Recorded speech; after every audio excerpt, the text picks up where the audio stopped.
This December, David Lean's masterpiece Lawrence of Arabia celebrates 60 years of its release in 1962. The film's cinematic scale, grandeur, technique, and performances have long become the benchmark of what truly great cinema is. Iconic directors who followed in the last 6 decades have routinely described Lawrence of Arabia as their defining cinematic influence. The movie is so visually spectacular that everything about it seems like Lean's febrile imagination, not necessarily grounded in reality, including its protagonist, Thomas Edward Lawrence, who at best feels like an apocryphal figure. That not only Lawrence did exist and did indeed lead a life that was in reality even larger in its scope than the movie's 70 canvas, only makes him more probable. An archaeological scholar, brilliant military strategist, articulator of the Arab angst and aspirations during World War One, writer and deeply conflicted figure whose psyche was divided between his British origins and his obsessive regard for the East, particularly Arabia, make him a permanently compelling figure of history. It is no wonder then that there have been 3 movies on his life, over 70 biographies, plays, and hundreds of articles, monographs, and essays. His hugely celebrated autobiography, Seven Pillars of Wisdom, remains much sought after a century of its publication. It is a book that offers profound insights into Lawrence's extraordinary role in the Arab revolt against the Turkish Ottoman Empire during the First World War. A pioneer of guerrilla warfare, among the most cinematic aspects of his engagement with the Arab rebels was his unique ability to dynamite railway bridges in a way that did not fully destroy them but made them inoperable for the Turkish troops. So much so that the Bedouin called him Amir Dynamite, who by his own reckoning practically destroyed over 70 bridges along the Hejaz Railway that the Sultan of Turkey created as a tool of modernity and unification. Lean did indeed include a scene of a train being blown up. Lawrence's life in the Middle East and India was studded with improbable adventures that exposed him to physical hardships, dangers, and tortures that would have long destroyed a lesser man. His masochism became a decisive feature of his life, where he deliberately played down what the British historians consider seminal achievements of his life. He became conflicted between seeking fame and not seeking it, even going to the extent of changing his name from T. E. Lawrence to T. E. Shaw, Shaw being the same as the great writer George Bernard Shaw, who was a close friend of his. In Seven Pillars of Wisdom, Lawrence tends to play down his own role, writing this, and I quote, "My proper share was a minor one, but because of a fluent pen, a free speech, and a certain adroitness of brain, I took upon myself, as I describe it, a mock primacy. In reality, I never had any office among the Arabs, was never in charge of the British mission with them." Unquote. However, in the same book, he also writes, and I quote again, "All men dream, but not equally. Those who dream by night in the dusty recesses of their minds wake in the day to find that it was vanity. But the dreamers of the day are dangerous men, for they may act the dream with open eyes to make it possible. This I did. I meant to make a new nation, to restore a lost influence, to give 20 million of Semites the foundations on which to build an inspired dream palace of their national thoughts." Unquote. Lawrence's relatively short life, he died in a motorcycle accident at age 46, lent itself perfectly to David Lean's cinematic imagination. 60 years after its release, Lawrence of Arabia is considered one of the 5 greatest films of all time, if not the greatest. To get a flavour of the film's behind the scenes, Mayank Shah reports spoke to British journalist and writer Brian Weiner, who wrote an excellent piece in the Daily Mail, and Chris Haskins, a Lawrence of Arabia enthusiast from whom Brian took much of his material. Brian Weiner and Christopher Haskins.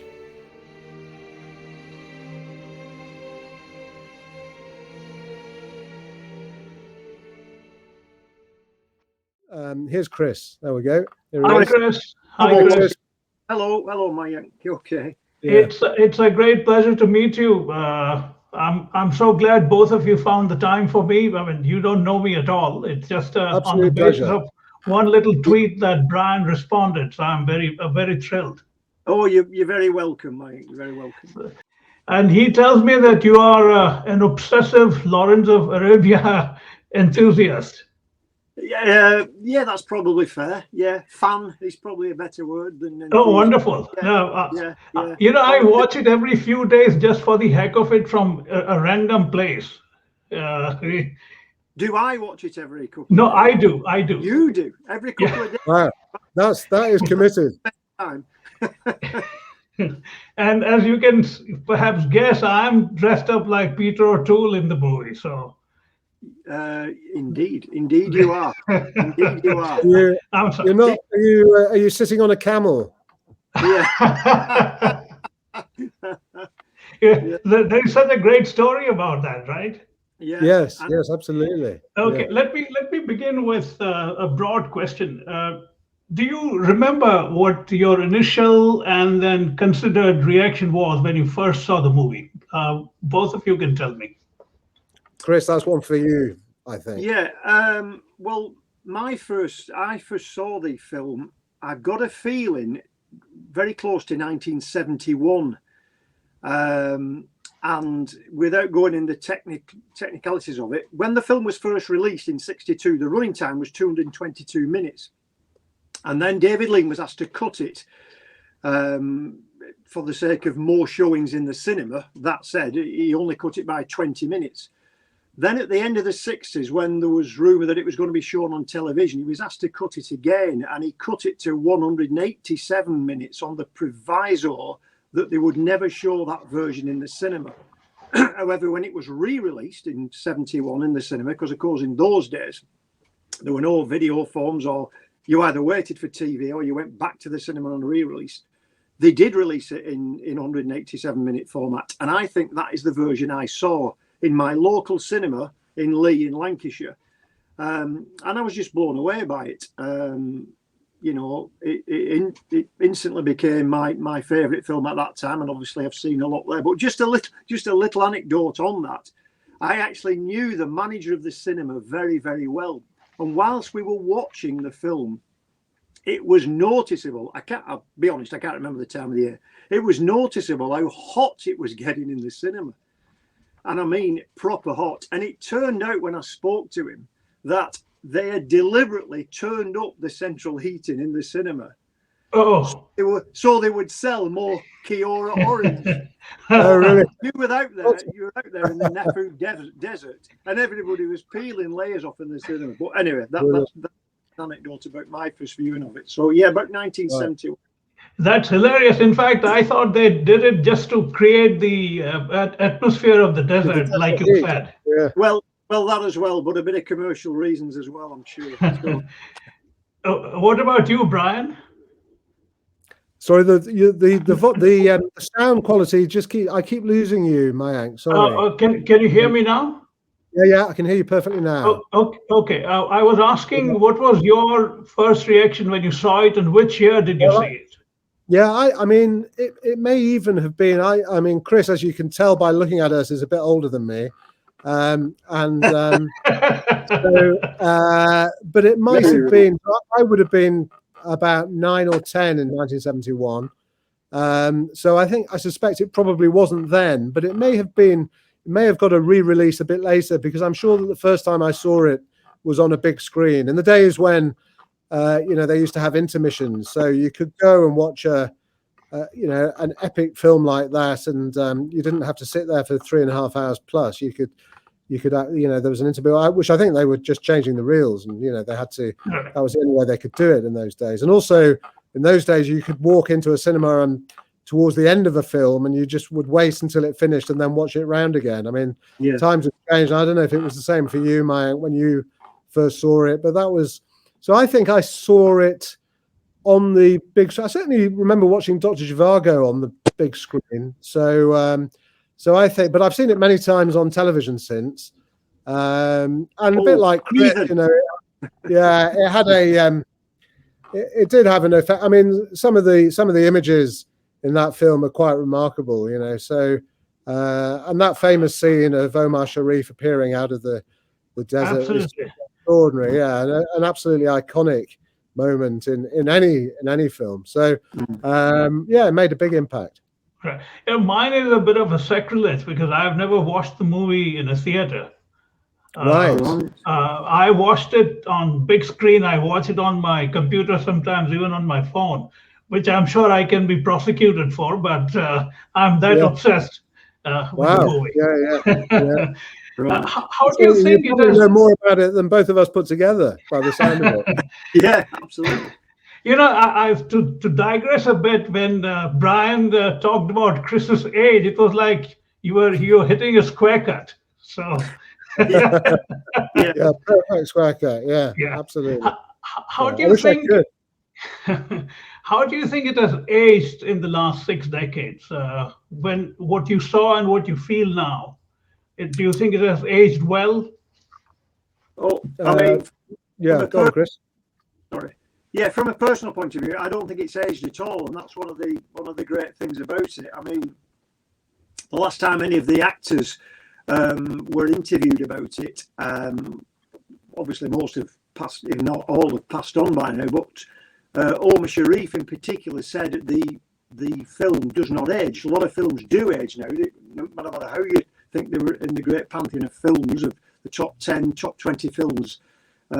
Casablanca, I'm thinking may have aged. Lawrence of Arabia doesn't age, and David Lean actually said just before he died that it was almost the only film opera that's ever been made. So I don't think it's aged at all. And with the new 4K print that was released about 18 months ago to celebrate the 60th anniversary. It's as if it was shot yesterday with high definition TV cameras. It is, of course, it was shot in 70mm. It wasn't shot in 35, which means you get a much more sharp focus anyway when it was released in 62. But it just looks like it was shot this year, and I think it has aged very well. I think there are elements of it that have aged. I mean, not the look of it, as Chris says, but I think certainly the composition of the cast. I mean, you simply could not make a film these days without any female speaking parts. I mean, you just couldn't because they would be, they'd barricade the cinemas, and there would be stones thrown, and you couldn't do it.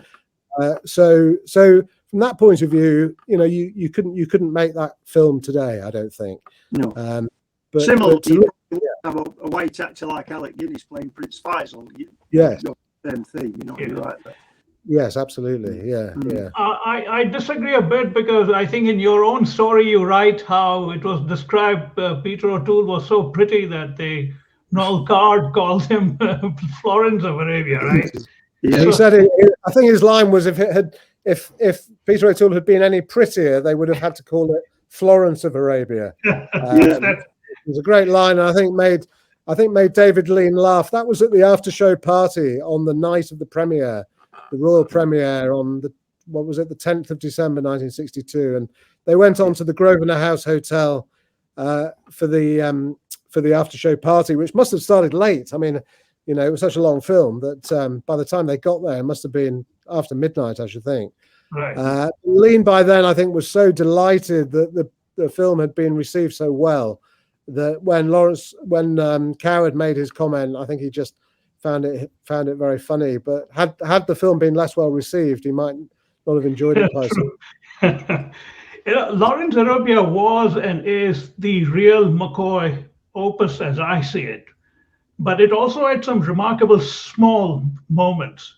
I regard, for instance, in one of the greatest transitions in cinema history, perhaps the greatest transition in cinema history, the famous cut about the match and it cuts into that glorious resplendent ochre sky. That's one small moment. The other is again, what I considered one of cinema's greatest lines, the trick, William Potter, is not minding that it hurts. Yeah. It is profound if you think about it. Indeed, yeah. What did you find striking? I found these two remarkable. Yeah, well, of course, T. Lawrence himself, it was always rumoured, was a masochist, true or not. And bear in mind, he didn't flinch either when he was tortured by the Turkish bear when he was captured in Berar. But the original cut from the matchstick when he was in Dryden's office, David Lean wanted that as a fade. So it would have been the match blown out and then fade to the sunset. And it was his expert editor, Anne Coates, who went on to also edit Dr. Zhivago and then Ryan's daughter. She suggested the cut because she'd actually, bear in mind, David Lean had been brought up as an editor. And even though he employed an editor, he would always stick his oar in all day. And so it was a joint effort, if you like. And Anne Coates suggested to him that they might use some cuts from the new wave French cinema, which were direct cuts. And so he'd not seen this. So he went to see 2 or 3 films that had been released in the 60s in that theme, and he liked it. So it was Anne Coates who originally suggested they do the cut direct from the match I see. To the song. That's a fascinating bit of trivia that you told me. Yeah, it is trivia. It's just pure trivia. No, but it's fascinating. When you read up on the film, Mayank, I think what really comes over is that, you know, we all regard it as David Lean's one of his masterpieces, if not his absolute masterpiece. But what we tend to forget, because it's a David Lean film, is, as Chris refers to there, you know, just the wealth of expertise that he had working on that film. I mean, in virtually every area, he was such an autocrat. You know, he wanted to rule the roost, and he didn't suffer fools gladly, and he was, by all accounts, a very difficult guy to work with. But he certainly assembled an absolutely amazing, not least the cast, of course, but all the technical people on that film, costume, absolutely every element of it was dealt with by real experts. And of course the script, Robert Bolt was in his own right a really classy playwright, you know. So he just one of the great aspects of that film, and the music, Maurice Jarre's music. I mean, everywhere you look it's just you know, absolute expertise. Just buying on that, Brian, about Maurice Jarre. David Lean expected Malcolm Arnold, who of course had written the music for Bridge on the River Kwai, to do the soundtrack, because there were a lot of military marches in it as well. Albeit the sound of the guns when you see the army in Cairo, well, Seville as happened, was written by Maurice Jarre, and eventually they went to Jarre and he had to compose the entire soundtrack, overture, the entire country in 6 weeks. Which he said wouldn't happen today. Yeah. Speaking of that, I also love the detail that because Lean was such a perfectionist, and because he took so long to do everything, and the film, I mean, it was the longest to that time. It was the longest production there had ever been. Is my understanding. Right. And so I love that story that Sam Spiegel, the producer, actually fixed the date of the premiere. So specifically, while they were still working on the film, so that Lean had to edit it in a very short, relatively short 4-month period, so he had to get it done because it was a royal premiere, and it was fixed. It was set in stone.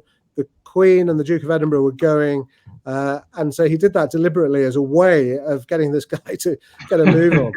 Right, it's like a newspaper deadline, I suppose. You have to deliver no matter what. You have to deliver, otherwise you're out on your backside. Yeah, exactly. And there you go. You know, although the line about the trick not minding that it hurts was obviously written by Robert Bolt and Michael Wilson, Reading Seven Pillars of Wisdom tells me that even Lawrence could have written a line like that. I was reading a passage from it, which is one of my favorite. It says, "All men dream, but not equally." That Yeah. particular passage, and it's such a brilliantly written piece. So, did you, by any chance, ever do back and forth between the book and the movie? Either Brian or you, Chris? I didn't know. I know. I mean, I know No, that quote about the dreamers of the night, and then when you wake up, in effect, your dreams vanish. The dreamers of the day are the dangerous ones because they try to put into realism what they've dreamt. Yeah, so I do know about that quote, but I haven't read the book for a long time. Right. Okay. Okay. I will revisit it when we've at some point after this discussion, because I'd really like to have a read of it. It's a brilliantly written book. Yeah. Well, of course, Lawrence. I mean, he himself thought in the mid-20s that there could be a film, and he looked into that, didn't he? But and then there were many aborted versions of the film over the subsequent decades until eventually they made it. Right. Brian, in your piece for the Daily Mail, you write about the fact how dismissive the Duke of Edinburgh was, described, I mean, almost wondering great flick, as you quote him to say.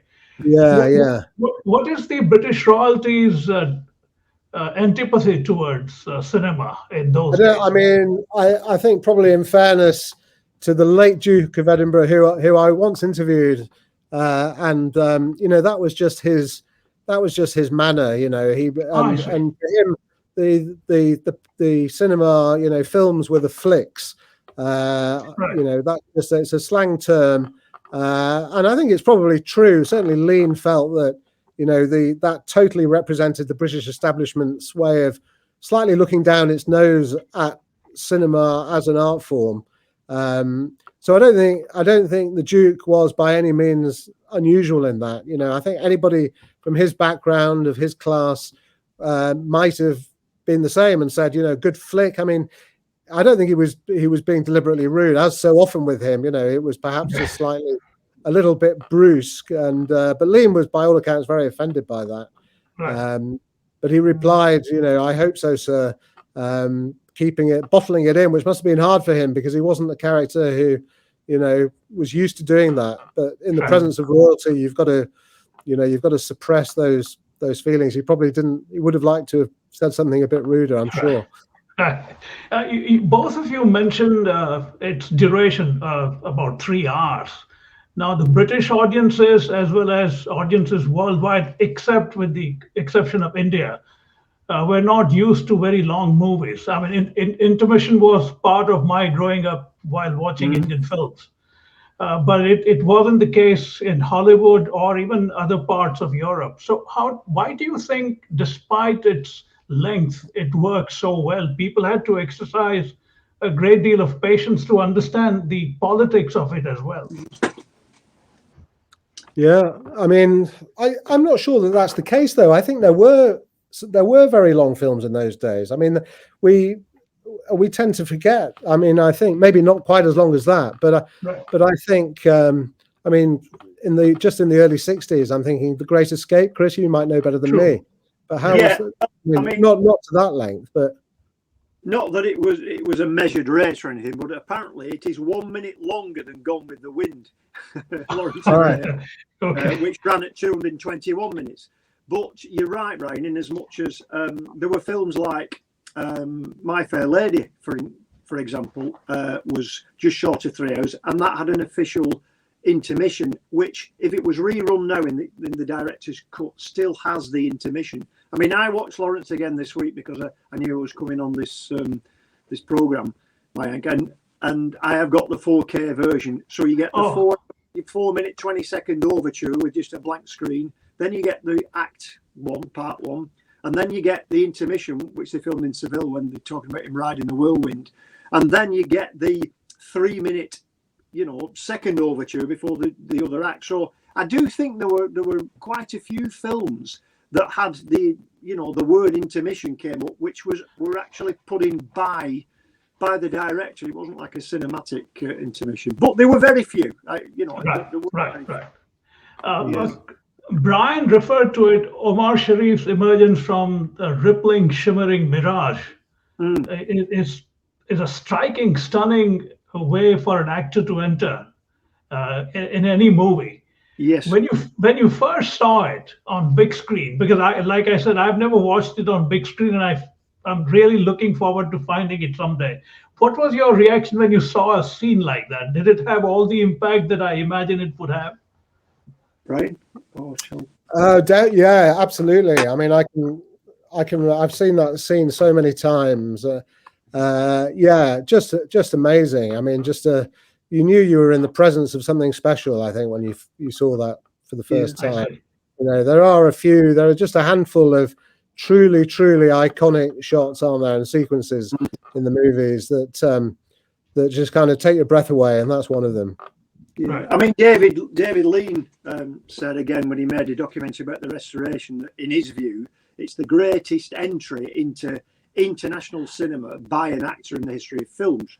He was fairly well known in Egyptian cinema, and it was Sam Spiegel actually that spotted him and then got him over for the interview. But as for the actual scene itself, David Lean admits that he lost his nerve. I mean, the entire sequence lasts about 4 minutes, but the only the footage that shows Omar on his camel is about 90 seconds, and he shot 2.5 minutes of film, and he wanted to show it all, but he said he lost his nerve and cut it, and he wished he hadn't.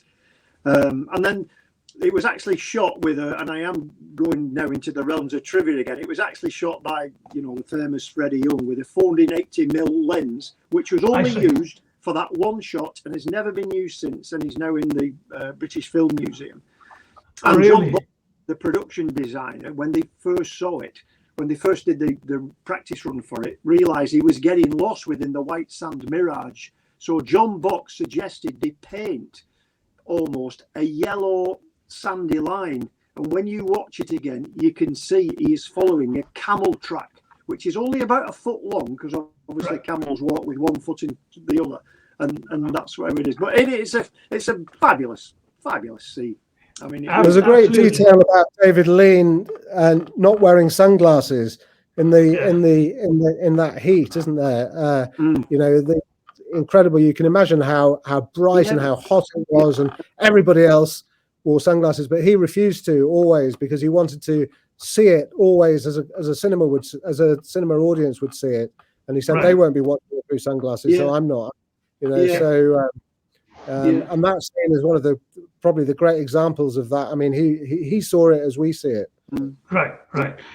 To change the direction a little bit, do you think the film accentuated T. Lawrence's actual influence in Arabia? And the reason I ask is because Lawrence himself was rather modest about his role in that region.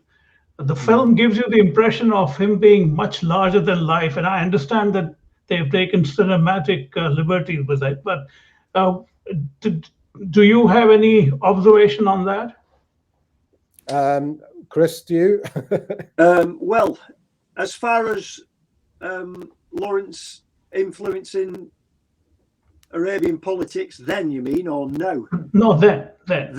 Well, I mean, one of his many biographers, and it might have been Liddell Hart, said that he almost backed himself into the limelight. He craved privacy and anonymity, but he secretly craved fame as well.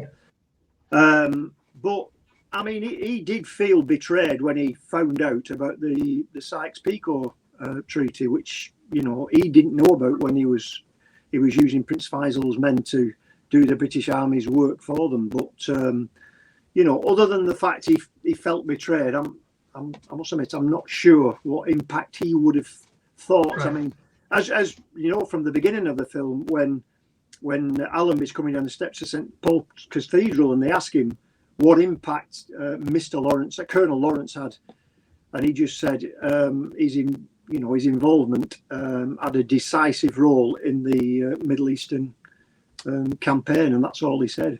Right, diplomatically, probably. indeed. You know, I find it fascinating that the movie Lawrence has become more enduring and famous than the real Lawrence now. People understand Lawrence as Peter O'Toole. They do not know about T. Lawrence behind it. I was talking Yes. to a couple of friends about it, and they thought I was messing around with them. I said Lawrence was a real life character. Peter Yes. O'Toole was a representation of that. So it's amazing how much the movie overwhelms the real life Lawrence. Isn't that true though of an awful lot of historical characters that we think of them as their big screen sort of, you know, doppelganger, or not Right. that Peter O'Toole was in any way a doppelganger. He was about a foot taller than the real Lawrence, wasn't he? So, Yeah. I'm prettier. so- according So it's to- probably, so maybe T.E. Lawrence wouldn't actually object to the fact that he's remembered by history as a 6'2" man of, you know, incredible, handsome movie star looks and piercing blue eyes. I think he was blonde and blue-eyed in real life, but he certainly didn't look like Peter O'Toole. Right. Yeah. Brian, you've written about how the choice of actor for Lawrence once zeroed in on both Marlon Brando as well as Albert Finney. Of course, Brando was a huge figure then, Finney was not. And for a couple of reasons, both of them couldn't do it. I'm not sure if you know. I'm not sure if you know, Peter O'Toole's name was suggested by the Indian guru of David Lean's. Right. Okay. Well, I've read different accounts of how Peter O'Toole first came to David Lean's attention. So maybe that's a new one on me, but I read that he saw him in a film called The Day They Robbed the Bank of England, but also that he saw him in a Shakespeare play. So nobody seems to be absolutely certain how that. I think Marlon Brando would have been quite disastrous. Ironically, he went. One of the reasons he gave for not doing it was that he wanted to make Mutiny on the Bounty, and he was, as Mr. Christian, as Fletcher Christian, he was he wasn't especially convincing. You know, he couldn't do a British accent. But I find it ludicrous that he was even considered for the role. Yeah. Well, then as now, you know, they needed films to be commercially successful, and they picked big stars. You know, so, but I think, as far as I understand it, Mayank, is at the time that the film was in pre-production, David Lean's wife was Indian, of course, wasn't she? He was married to Leela, and it was her guru who'd seen this film, The Day They Robbed the Bank of England, and suggested to Lean that he go watch it, and of course he did, and then made the phone call to say, would you come for an audition? After Albert Finney had done 4 days worth of costumes and did give him, you know, a lot of money to do it, and then he decided he didn't want the fame. Right. So, I'm sure Finney would have been very good. I think it was partly that he didn't want to, at the time, he didn't want to become famous, but also I think Sam Spiegel wanted to tie him down to a multi-film contract, and he didn't want to be. He was. I know we're going slightly kind of, you know, I'm diverging here somewhat, but Finney was I had the pleasure of interviewing him. He was a great character. He turned down a knighthood. He wasn't at all interested in the trappings of fame, even though of course he was very famous and a wonderful actor. But I'm sure he could have done. You know, he would have done a marvelous job. By all accounts, his screen test is fantastic. Right. Yeah. No, he was a great actor. One of the true giants of cinema acting, for sure. He was. Yeah. You know, but to again shift gears a bit, in your piece, Brian, you write about how fraught the film's behind the scenes, the shoot was, with all manners of problems like injuries to Peter O'Toole's skull and dislocated spine and 2 sprained ankles. I mean, it sounds insane when you read it in your piece, a torn groin and broken thumb. Tell me a bit about that. How do you think he soldiered on? I think, well, I think he was, you know, he was very aware this was his big break. He must have known that, and he soldiered on because he had to, and he could see that. You know, he, unlike Albert Finney, he probably did want to become a star and saw this as his. But you're right, he sustained an awful lot of injuries, not least to his rear, sitting on a camel for hours and hours on end. So I love that detail of him coming up with the idea of flying out lots of rubber sponge to incorporate in the saddle, and how the local Bedouins, far from disapproving of this, thought it was a really jolly good idea and gave him the name. And I can't remember, Chris might know, Ab al Infazjar or something mispronounced. Father of the sponge. Which meant father of the sponge, yeah. So he introduced sponge to the Bedouin saddle so that his backside wouldn't get too lacerated. But yeah, I think some of those injuries that he sustained were probably as a result of too much alcohol. But also it was obviously a very, very grueling shoot, and in very difficult weather conditions. I mean, extreme heat and incredible wind, and then they went to Spain and they had torrential rain to deal with. So it was a very problematic shoot. But so I mean, there may be a book about just the making of Lawrence. I don't know whether there is. Maybe we should do one together. Yeah, sure. Yeah. I think Chris should do it. He's so much into it. Yeah, absolutely. Well, I've been beaten to it. I think there are 2 large tomes about that, which are actually out of print at the minute. But I'm glad to say I've got the pair of them. So yeah, about the making of the film. Yeah. Speaking of the gargantuan appetite for alcohol, both Peter O'Toole and Omar Sharif. I mean, I was imagining behind the scenes in a movie like that with these 2 men, drunks and womanizers of the highest order, and gamblers to add. They were both great gamblers, right? I mean, I know it's a bit speculative, but tell me about what you imagine that to be. 2 gargantuan drinkers behind the scenes. Yeah, I mean, Peter O'Toole's father was a professional gambler, so that's why he hit it off. I think straight away with Omar when he came over, and of course, famously, when he was introduced by David Lean as Omar Sharif, and Peter O'Toole laughed and said, "There can't be anybody in the world with a name like Omar Sharif. Your name surely must be Fred." And of course, that name stuck as Cairo Fred. But Peter O'Toole actually goes on to say other members of the crew called him Fred. So the crew referred to them throughout shooting as the 2 Freds. And when filming then moved on to Almeria, they were known as Los Dos Freds, which he still talks about now. Yeah, but I just think it was in his blood. His father was a gambler. You know, Omar Sharif, famous backgammon player as well, as well as being a gambler. And when they could, they just spent the spare time flying off in the plane provided by the King of Jordan to Beirut for a bit of debauchery in the evenings, and bringing back yards and yards of rubber sponges for the Bedouin and their wooden seated camels. There's a wonderful clip of there was a show called This Is Your Life, which I think you may have had in the US, Mayank, as well. Yeah.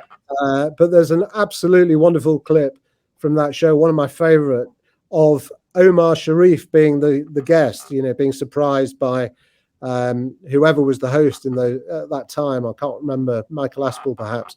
And Peter O'Toole came on, and the 2 of them have this very sort of private dialogue about the amount of gambling that they continue to do into, late into their lives, basically going off and blowing all their wages in a single night at the casino in Deauville or wherever it may have been, or Casablanca.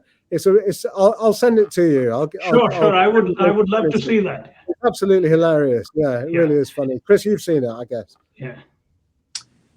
Yes, absolutely. I have. Yeah. You spoke of David Lean being almost an autocratic, hard taskmaster as a film director, also as a technician.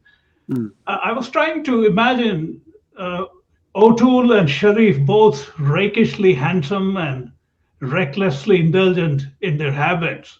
How do you think Lean would have handled 2 men like this?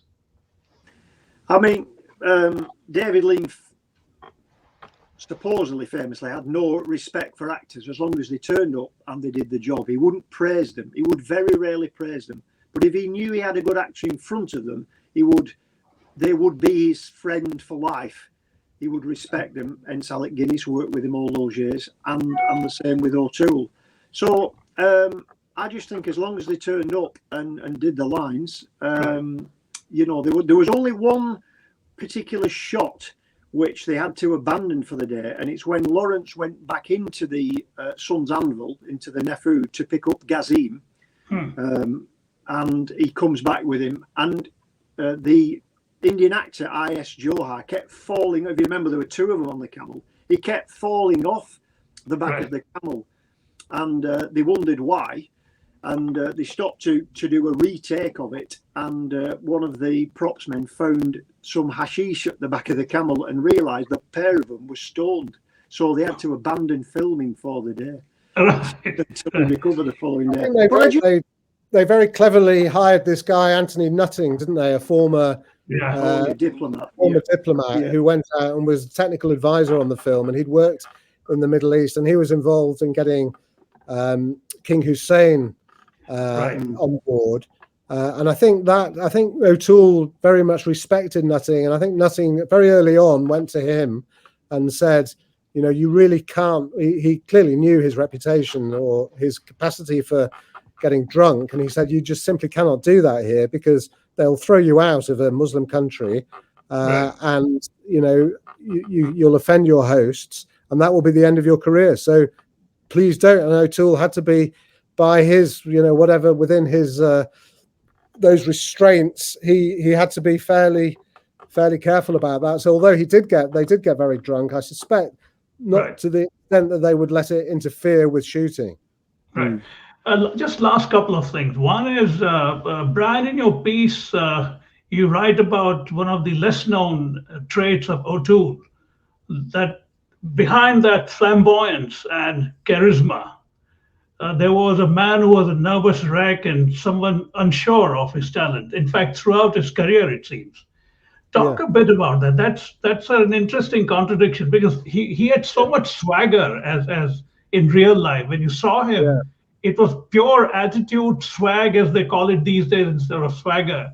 Great charisma, tremendous storytelling abilities, and yet you say he was a nervous wreck and unsure. I don't think it's uncommon. I think a lot of, especially in the acting profession, you know, we all think of actors as show-offs, but very often they're hiding behind a character because they're slightly, you know, a little bit insecure about showing their real selves. Now, I don't know whether that would have applied to him, but maybe it did in those early days of his career. And of course, you know, this was his big break, and he was in a multi-million-dollar film surrounded by huge stars. I know that Omar Sharif wasn't well known in an international sense, but think of all the other big stars around him, the likes of Jack Hawkins and you know, Claude Rains, people like that. So I'm sure he was, you know, he was probably very anxious about wanting to do well, you know, and he wasn't sure that he was as good as they were. So I think that, and he may have sought refuge in alcohol for that reason, as well as just actually enjoying it. I mean, he did. He said he learned a lot from Jose Ferrer as well on the acting skills. But going back to when he accepted the role, he regretted it for a while. He was convinced he wasn't Lawrence of Arabia, that he would be a failure, that he didn't look like him, he didn't sound like him.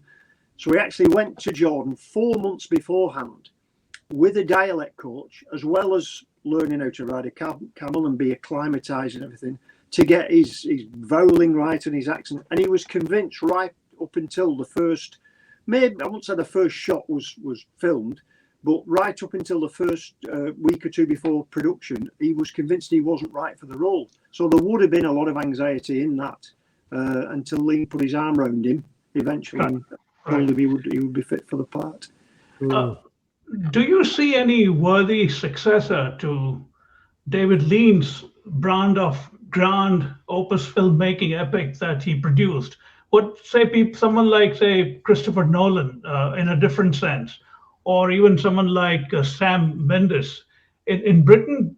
Does any name jump at you at this stage? Someone who could take his mantle? Well, from my point of view, large-scale epics like that are very rarely made now. True. You have mentioned a couple of them. Obviously, Christopher Nolan, who made Dunkirk, and Sam Mendes, 1917. But lots of the young up-and-coming American directors in the late 60s, early 70s, like Scorsese and Spielberg, of course, always refer to Lawrence of Arabia, always refer to the matchstick to Sun Cut, and always refer to his grand scoping of films as being he was their hero. But as far as a modern day David Lean, I just think he was a one-off.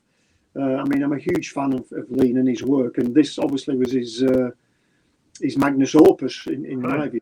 But I don't know whether Brian, who sees a lot more films than me in his film review capacity. Yeah, I mean, I mean, maybe the nearest you get to it these days, and I'm not a huge fan of superhero movies and Marvel movies, but maybe they're the films that, you know, have a comparable budget by today's standards, and so allow filmmakers to really kind of indulge themselves with those kind of shots. But there's no, I can't think of anybody who could, you know, who's good enough to fill his boots, really.